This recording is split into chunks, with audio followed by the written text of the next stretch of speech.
तो श्री नारायण गिरी जी महाराज की सब संतन की पूज्य श्री गोपाल गिरी जी महाराज की जय जय श्री राधे। अभी पूज्य महाराज जी बता रहे थे कि महाराज जी की ये जन्मभूमि है ना।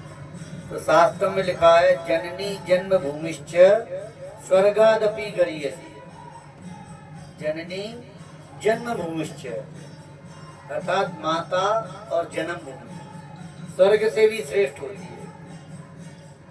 महाराज जी यहाँ आकर के देख करके लगा कि स्वर्ग से नहीं, ये तो साक्षात वैकुंठ बन गई। महाराज इतना सुंदर मंदिर बनाया, देख करके मन प्रसन्न हो गया। ये स्वर्ग नहीं, स्वर्ग में तो क्या है, देवताओं के पास भोग बावल है। और यहाँ देखो अखंड दत्तात्रेय भगवान का कीर्तन हो रहा है। आप लोगों के कितने सौभाग्य हैं कि नारायण गिरी जी महाराज के कारण आपको इतने अनेक संतों के दर्शन हो। यदि प्रत्येक व्यक्ति चाहे कि हम संतों के दर्शन करना चाहते हैं, हमारे यहाँ कहावत है, सत्तू समझते हैं आप लोग, है ना।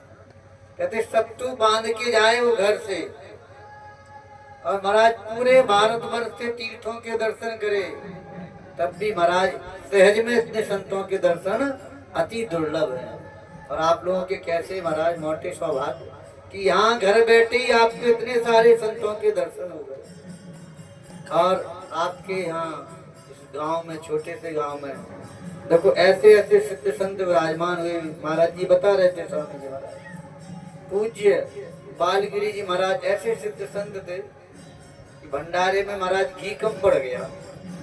महाराज जी बोले कि घी कम पड़ गया कोई बात नहीं, अपनी गोदावरी मैया है। देखो बालक को कोई वस्तु की आवश्यकता पड़ती तो कहाँ से लेगा,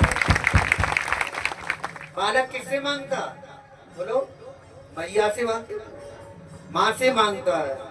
तो पूज्य श्री बालगिरी जी महाराज बोले देखो किसी वस्तु की आवश्यकता पड़े बस माँ से कह दो। बोले हमने कह दिया जाओ ले आओ, भरकर खिलाया। बोले बाप जी ये तो पानी है। बोले पानी नहीं, बोले देखो दिव्य चक्षुओं से देखो, इसको कढ़ाई में डालो।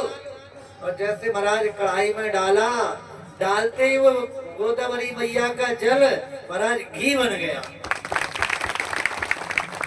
ऐसे ऐसे सिद्ध संत आपके गांव में विराजमान रहे।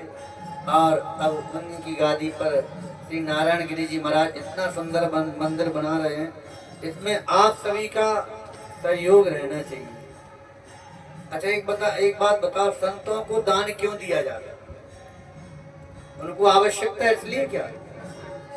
देखो संतों को आवश्यकता नहीं रहती, अपने महाराज धन को पवित्र करने के लिए और महाराज अपने सौभाग्य के लिए, अपने महाराज पुण्य के लिए संतों को दान दिया जाता। कि संतों को दान देंगे तो भगवान की सेवा में जाएगा, और जब भगवान की सेवा में जाएगा तो कहते जो हमारा यहाँ मंदिर बनाता है, जो हमारा यहाँ उत्सव करता है, भगवान कहते हम उसका वहाँ उत्सव मनाते हैं।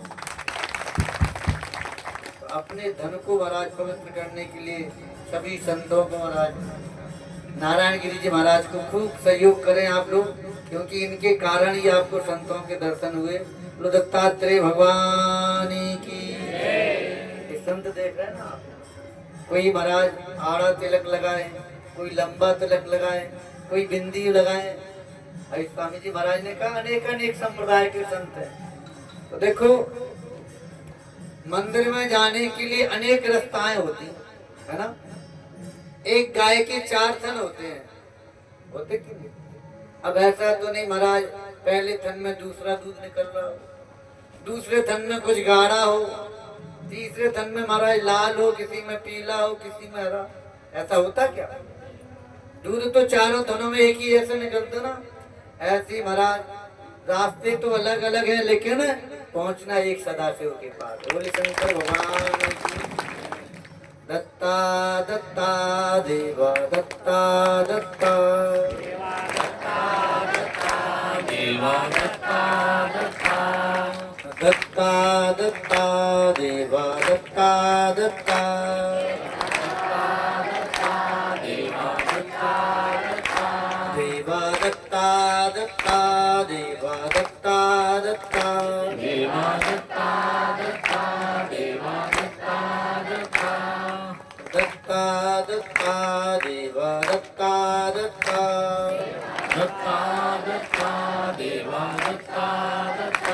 दत्तात्रेय भगवान की पूज्य श्री बालगिरी जी महाराज की पूज्य श्री गोपाल गिरी जी महाराज की बोलो सदगुरु शिवलिंग स्वामी जी महाराज की पूज्य स्वामी जी महाराज की बोलो पूज्य श्री नारायण गिरी जी महाराज की सब संतन की सब भक्तन की नमः पार्वती पतये हर हर महादेव।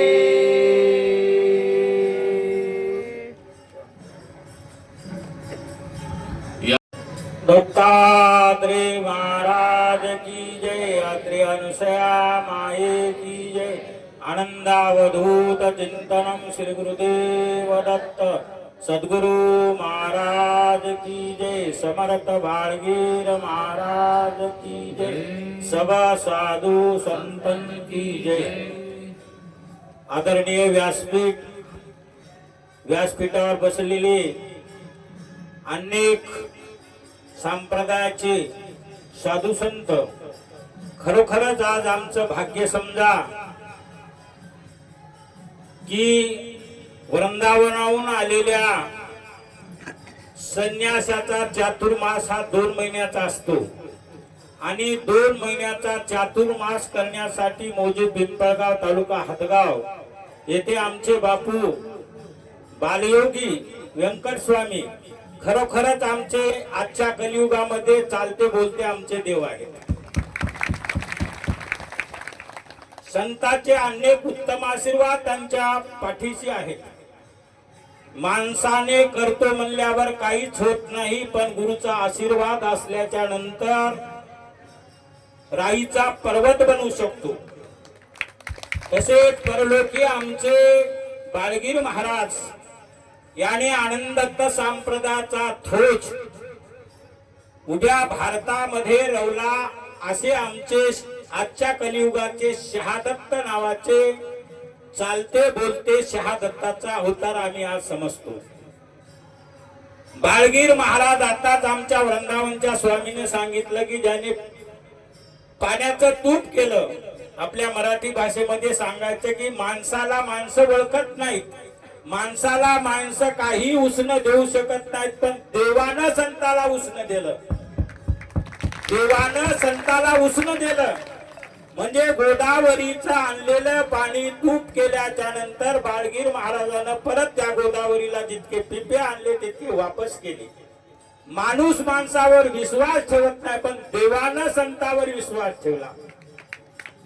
देवापेक्षा संत केव्हाही श्रेष्ठ आहेत। आपण आनंद संप्रदायाचे असाल, दत्त संप्रदायाचे आहात, कोणी मानभोव संप्रदायाचा असेल, कोणी वारकरी संप्रदायाचा असेल, या जगामध्ये आताच आमच्या वृंदावनच्या स्वामीजीने सांगितलं की गावाला जाण्याचे, मंदिराला जाण्याचे अनेक रस्ते असतात, पण आलो कोठून जाणार कोठे, काय करीत आहोत, काय कराव्यास पाहिजे याचा विचार हा नरदे आहे तोपर्यंत करा। चारित्र्याशिवाय जातीलाही काही अर्थ नाही। जाती हे फालतू लेबल आहे, चारित्र्याशिवाय साधना नाही, एक आंधळ्या माणसाचा प्रवास आहे। नीती व सद्गुण माणसाच्या अंगी जळले पाहिजे। दैव किंवा नशीब यावर भरोसा ठेवणे म्हणजे केवळ निष्क्रिय होणे। प्रयत्न व प्रार्थना याने धैर्य गाठता येते, प्रयत्न व प्रार्थना नाही देते कृपा सिद्धी नाही, याकरता चारित्र्यवान बना। मरणाला भिऊ नका, मृत्यू म्हणजे कपडे बदलणे। आत्मा शरीरातून बाहेर निघाला की माणूस संपला। हा आत्मा अमर आहे, अविनाशी आहे, शाश्वत आहे, म्हणून त्याला शोधण्याचा प्रयत्न करा। संसार कुणाचाच पूर्ण होत नाही, या जगात विनाकारण काही घडत नाही, जे घडते त्याला काही कारण असते। यासाठी संतांचे अनेक उत्तम आशीर्वाद तुमच्या पाठीशी आहेत। तुम्ही खरोखरच भाग्यशाली आहात, जे परलोकी बाळगीर महाराजांच्या जन्मभूमीच्या ठिकाणी तुम्हाला जन्म मिळाला। किती अनंत जन्माचे सुकृत तुमच्या पदरामध्ये आहेत।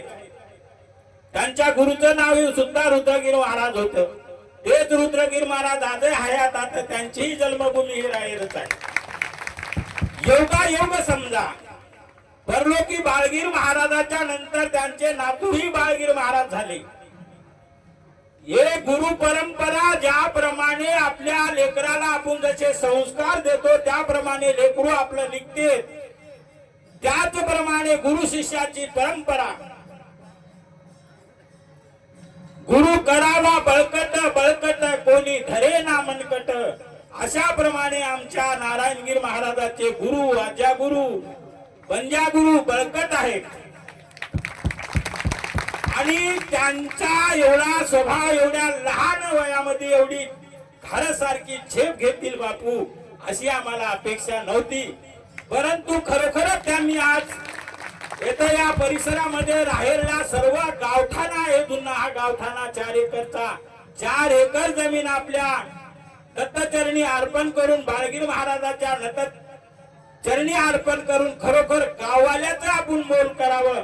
एवढी जमीन या मंदिराला दान करून दान करणाऱ्याला धन मिळते, तप करणाऱ्याला रूप मिळते, शील सांभाळणाऱ्याला इज्जत मिळते. हे आपोआप घडत असते. दान करण्याला मागे पुढे पाहायचंच नसते. आपला संसार जर शुद्ध करायचा असेल, आपली लक्ष्मी जर शुद्ध करायची असेल तर आपण गुरुला दान केलं पाहिजे. गोदान करा, वस्त्रदान करा, पैसा दान करा, जे आपल्याला सेवा दान करा, जे आपल्या हाती पडेल ते कार्य आपल्या घरचं आहे.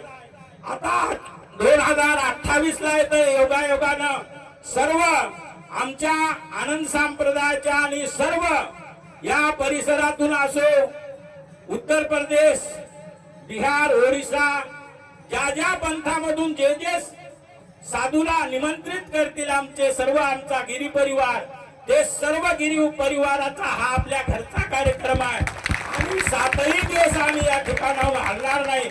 आणि अर्ध्या रात्री जरी नारायणगिरी महाराजांना आम्हाला हाक दिली, गोपाळगिरी महाराजाला महाराज तुम्हाला आता यावंच लागते, की ताबडतोब सर्व काम सोडून अर्ध्या रात्री नारायणगिरी महाराजाच्या आमचे गुरुभाऊच आहेत, त्यांच्या गुरुभाऊ त्यांच्या खांद्याला खांदा लावून हे कार्य मी पूर्णत्वाला नेईल.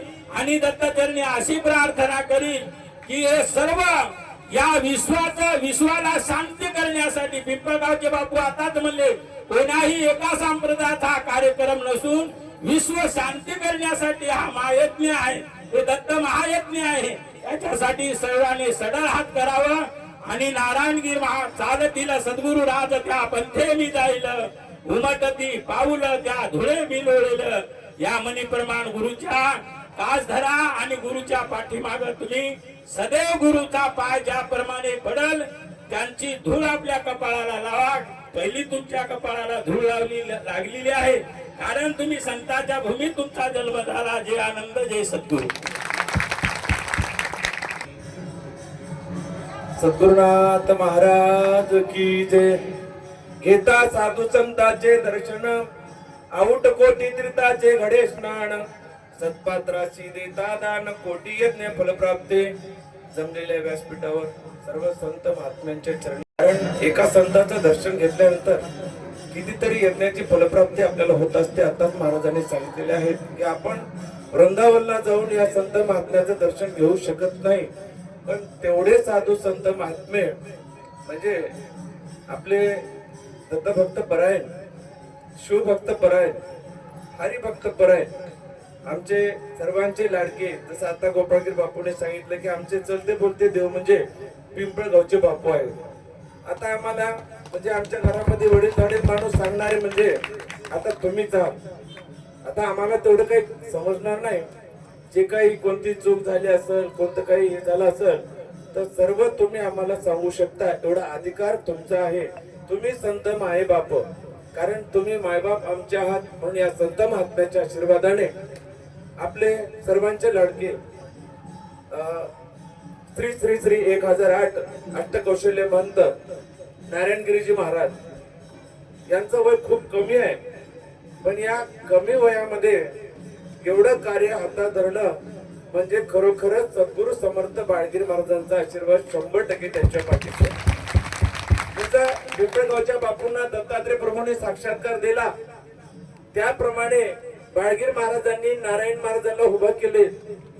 आणि कारण का तर गुरु महाराज सर्व कार्य करून घेतात, फक्त आपण निमित्त मात्र आहोत.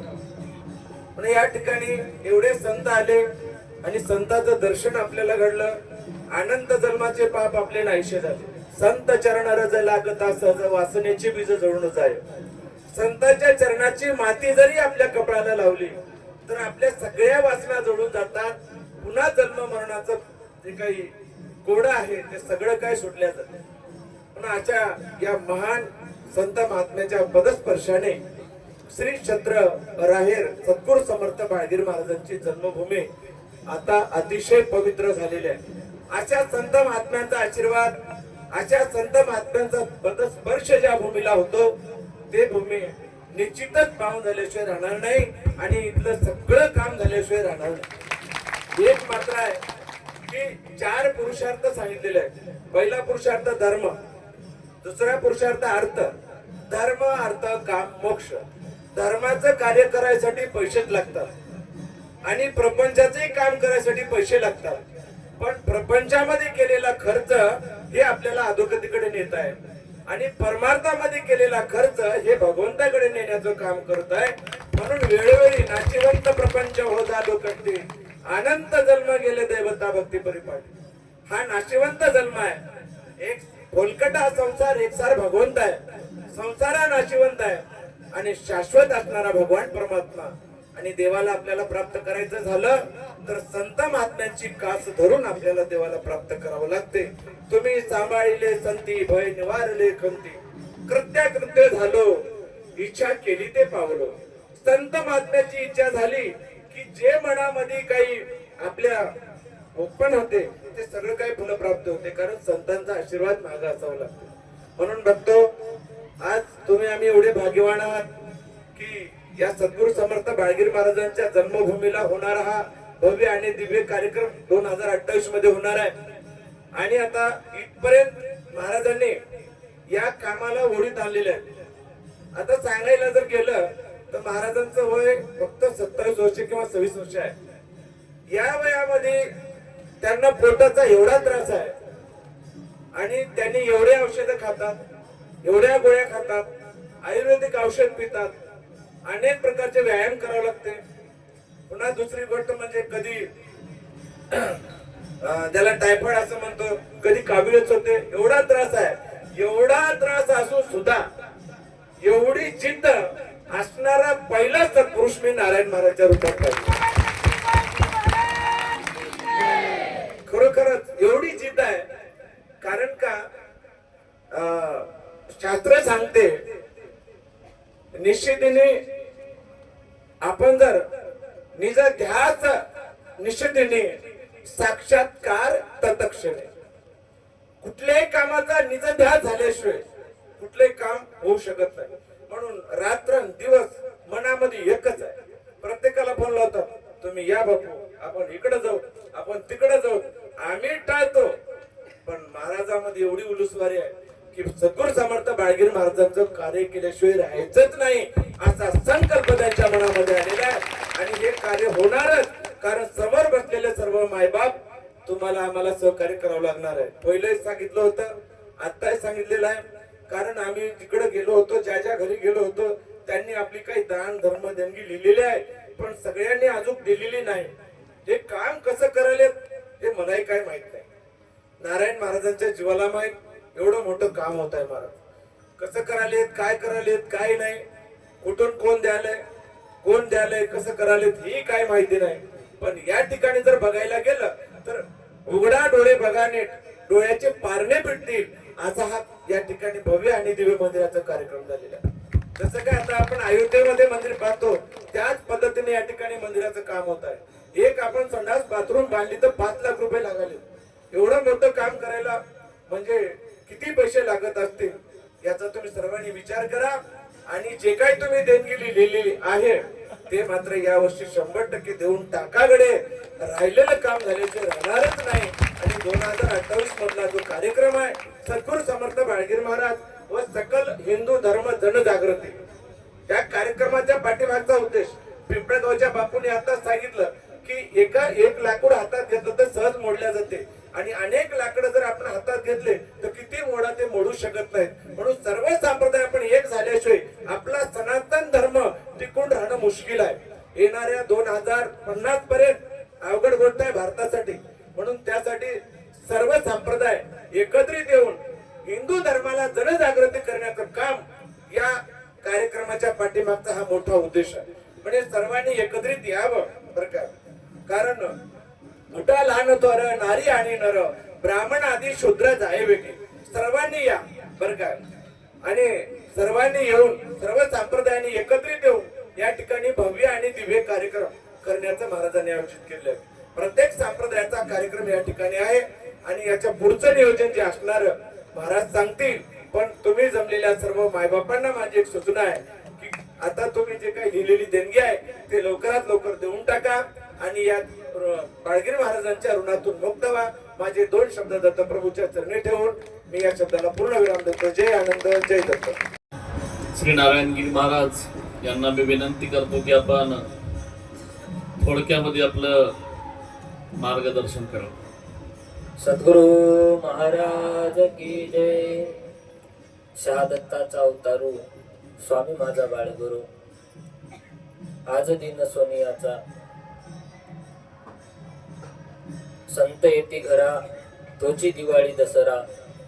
आजच्या या पावन शुभ दिनी आपलं सर्वांचं परमभाग्य. आज कुठून कुठून आपल्या या ग्रामामध्ये या राहेर नगरीमध्ये बाळगुरु आईंच्या पावन पदस्पर्शाने जन्म झालेल्या भूमीमध्ये चित्रकूट, हरिद्वार, मलुकपेठ या अनेक ठिकाणाहून या ठिकाणी मथुरा अशा अनेक पीठाहून वृंदावन अशा अनेक ठिकाणून या ठिकाणी संत मंडळी आलेली आहे. हे त्यांची कृपा आहे. आपल्याला काय करायचे जीवनामध्ये फक्त संत सेवा करायचे.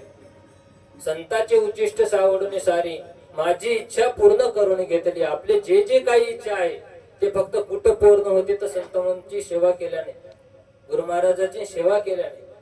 त्या ठिकाणी आपल्या काही मनोकामना असू द्या, तुमचा काही संकल्प असू द्या, ज्या वेळेस आपण मनोभावातून या ठिकाणी गुरु महाराजांची सेवा करतो, संतांची सेवा करतो, त्यावेळेस आपले संकल्प, आपली इच्छा त्यांना पूर्ण करावीच लागते आणि ते करतातच. कारण का, बाळकाचे कोडे पूर्वी तसे माता, तशी आनंद गीता पूर्वी तसे. ज्यांची इच्छा बाळगुरु यांची ना त्या ठिकाणी तूप कमी पडल्यानंतर जशी दत्त महाराजांनी त्यांची इच्छा पूर्ण केली गोदावरी मातेनं, त्या ठिकाणी तशीच आपली इच्छा या कार्यक्रमाची गुरु महाराज आणि हे संत मंडळी आपली इच्छा नक्कीच पूर्ण करतील अशीच अपेक्षा या ठिकाणी माझी आहे.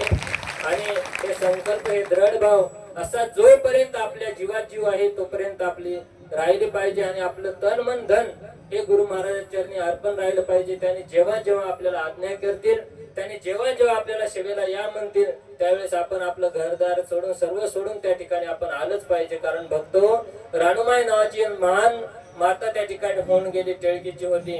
त्या ठिकाणी शहादत्ता अवतार स्वामी माझा बाळगुरु ज्यावेळेस त्यांचे परम भक्त असणारी रानुमाता रानुमाई त्या ठिकाणी अत्यंत गरीब घरची होती आणि गरीब घरची असल्या कारणानं तिला गुरु महाराजाला आणायची इच्छा खूप होती तिच्या मनामध्ये, परंतु तिला आणणं शक्य नव्हतं कारण तिच्या घरी सामुग्री नव्हती. ती एक साधारण रोज मजूर करून खाणारी माय होती आणि तिच्या घरची परिस्थिती अशी नव्हती की गुरु महाराजाला आणावं. कारण गुरु महाराजांसोबत आल्याच्या नंतर त्यांच्या पाठीमागे 100-100 पहिल्या काळामध्ये भजनी मंडळ सोबतच राहत गेले, अनेक भक्तवर्ग त्यांच्या सोबत राहत गेलेत आणि एवढ्यांना जीव घालायचं म्हणजे सोपं होतं का? एवढं सोपं नव्हतं. म्हणून त्यावेळेस रानुमाईची इच्छा रानुमाईने एक वेळेस गुरु महाराजांना म्हणलं होतं, गुरु महाराज आमच्या या ठिकाणी आपलं पदस्पर्श लागावं, पाय लागावं, आम्हाला दर्शन व्हावं. त्या ठिकाणी बाळगुरु आईंना सुद्धा भक्तांची इच्छा पूर्ण केली. त्या ठिकाणी रानुमाईच्या इथं गेले.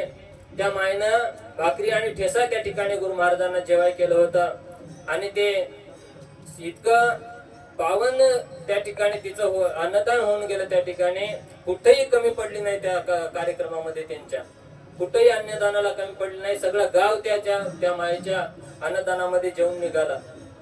त्या गावचे पोलीस पाटील सुद्धा नवल करू लागले, आमच्याच्यानं जे कार्यक्रम करणं झालं नाही. एक साधारण रोजमजूर करणारी माय माऊली एवढा मोठा कार्यक्रम करून त्या एवढ्या मोठ्या सर्व गावांना येणाऱ्या भक्तांना, येणाऱ्या गुरु महाराजांना त्या ठिकाणी जेव वाढते म्हणजे हिचं काहीतरी पूर्वीचं सुकृत आणि आपण कुठेतरी कमी गुरु महाराजांच्या सेवेत पडलो म्हणून त्या ठिकाणी आपल्याला हे घडलं नाही. परंतु रानुमाईची इच्छा गुरु महाराजांनी जशी पूर्ण केली त्याच पद्धतीनं आपला जो संकल्प आहे कुंभमेळ्याचा तेही गुरु महाराज नक्कीच पूर्ण करतील, यात कोणत्याही प्रकारची शंका नाही. त्याची तयारी या ठिकाणी एक छोटस उदाहरण म्हणलं तर आजची सर्व संत मंडळी आहे आणि यामध्ये आपल्या गुरु महाराजांप्रमाणे परमपूज्य गुरुवर्य व्यंकट स्वामीजी महाराज हे सुद्धा आमच्या पाठीशी आहेत. तसेच गोपाळगीर महाराज सुद्धा आमच्या पाठीमागे आहेत. त्याचबरोबर रुद्रगीर महाराज, रामगीर महाराज, केशवगीर महाराज, वासरीकर, हरबळचे महाराज, शंकरतीर्थचे महाराज, देरूपचे महाराज, सर्व संत मंडळी पाठीशी आहे. सर्व गिरीपुरी भारतीबन सर्व मंडळी, जसं आताच व्यंकट स्वामी महाराज बापूंनी सांगितल्याप्रमाणे जसं या भागातील जे काही संत आहेत सर्व गिरीपुरी भारतीबन अरण्य सरस्वती जे काही आहे ते सर्व एका परिवाराप्रमाणे आहेत. त्याच्यामध्ये कसल्याही प्रकारचा मतभेद नाही आणि ते सर्वजण एकवटले तर अखंड भारतातूनच, आपल्या तर महाराष्ट्रातून येतीलच पण अखंड भारतातून सर्व साधू संत मंडळी या ठिकाणी येणारच, यात कसल्याही प्रकारची शंका नाही. आणि 2028चा जो कुंभमेळ्याचा या ठिकाणी तो संकल्प केलेला आहे तो नक्कीच निश्चितच या ठिकाणी गुरु महाराज आपली इच्छा पूर्ण करून घेतील. परंतु बघतो त्यासाठी आपली सर्वांची सेवा करण्याची मनस्थिती असली पाहिजे. या ठिकाणी जसं आज कार्यक्रम आहे म्हणूनच आपण जमाय नाही पाहिजे, तर कार्यक्रम उद्या आहे किंवा आता 2-4 दिवस कार्यक्रम राहिला, गुरु महाराजांनी आपल्याला बोलवलं आणि आपण त्या सेवेसाठी तत्पर तन्मन धनानं 2-4 दिवस गेले. हे बघा, त्यावेळेस बापूजी पाटील होते, त्यांच्या तिकडे गंगाला ते पहिले तणसाच्या गव्हाच्या पेंड्या त्या ठिकाणी त्यांनी रचलेल्या होत्या त्यांच्या गंगेच्या काठावर आणि तेवढा मोठा पूर आला होता त्या गंगेला. तर त्यावेळेस सर्व गावकरी मंडळींच्या त्या ठिकाणी पेंड्या वाहून गेल्या पण बापूजी पाटलांच्या वाहून गेल्या नाही. तर कारण का तर ते तन्मन धनानं गुरु महाराज सेवा करत नांदेडच्या मठामध्ये बसले होते. सर्व गावकरी मंडळी त्या शेतामध्ये असून सुद्धा ते पेंड्या वाचू शकले नाही. कारण का तर गुरु महाराजची कृपा दृष्टी असते. ज्यावेळेस आपण मनाभावातून सेवा करतो, मनाभावातून जे संकल्प करतो ते गुरु महाराज आपली इच्छा पूर्ण करत असतात. हे भाव या ठिकाणी आहे. फक्त याच्यामध्ये आपल्याला काही कमवायचं नाही. आपला जीव आहे की ते, आपलं आयुष्य आहे की ते 100 वर्षाचा आपल्याला आयुष्य मर्यादा दिलेली आहे. परंतु त्याच्यात फक्त हे काळ 50-60 वर्ष जगायचा काळ आहे. त्याच्यामुळं होईल तेवढं त्या ठिकाणी आपल्या आयुष्यामध्ये आपण नामस्मरण, अन्नदान, संत सेवा करणं हे गरजेचं आहे. आणि गुरु महाराजाला माझी एवढीच प्रार्थना आहे, माझ्या जीवात जीव आहे तोपर्यंत मला ही संत सेवा घडू द्या आणि सर्वांना अन्नदान, नामस्मरण, वस्त्रदान सर्वांकडून घडून घेऊ द्या, एवढीच गुरु महाराजांच्या चरणी प्रार्थना करतो. आणि या ठिकाणी सर्व जमलेल्या संत मंडळी, मान्यवर मंडळी यांच्या चरणी नतमस्तक होतो. यांना आता खूप याच्यामधून व्यंकट स्वामी बापू खूप बरेचसे अडचणीतून या ठिकाणी आपल्यापर्यंत आले. त्यांना खूप अडचणी आहेत, त्यांना खूप त्या ठिकाणी त्यांच्या इथेही सुद्धा शिवमहापुराण कथा चालू आहे. आपले बापू वृंदावनचे शिवमहापुराण करतात, दत्तकथा करतात. त्या ठिकाणी रोज शिवमहापुराण चालू आहे, दत्तकथा चालू आहे. आणि एवढ्या व्यापातून येऊन त्यांनी आपल्या या जन्मभूमीला एवढे संत त्यांच्या मार्गदर्शनाखाली या ठिकाणी आले. त्यांचे खूप खूप धन्यवाद, खूप खूप आभारी आहे. आणि जमलेल्या सर्व भक्त मंडळी, सर्व सेवेकरी मंडळी, तुम्ही सर्वांनी अशीच सेवा करा. तुम्हाला सर्वांनाही गुरु महाराजांचा आशीर्वाद. जय आनंद, जय जय आनंद.